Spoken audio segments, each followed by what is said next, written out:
这花莲家家发生真罕古的代志。今年9月中，有人用无人机空投2粒排球，这排球内面竟然藏高粱酒和槟榔，过程拢互监视器翕落来。也那操作这无人机的人已经抓到，也因为全国的家家拢是禁止飞行的禁航区，上重会当罚到150万。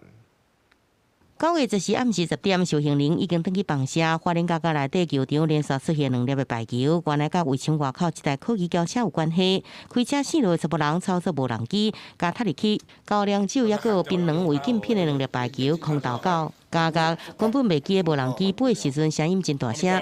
在巡逻的时候，听到这个有类似无人机的这种声响。15人敢若也袂记的，交警机关4颗位真侪监视器，因为大家拢毋知空投，其实早就互人监控啊。家家也将加酒加排球调包，加工直接找到无后7位4单的受刑人，结果2人拢互抓到。花莲监狱属于民航局公告之禁航区域，任何人擅自操控无人机进入，将违反民用航空法之规定。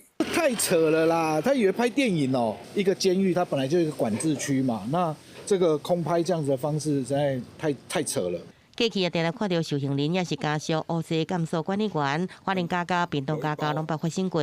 台中家家是替代一男收钱斗3工，诈借酒类违禁品，要求因为严格审查了后，情况减少。前去受人干扰滚动到无人机顶面，登记关注台湾监所议对民团认为空投违禁品有点仔戆伤。也认为这甲法务部即要推动的监所修理外界假日物品甲禁止的新办法更加严格是有关联。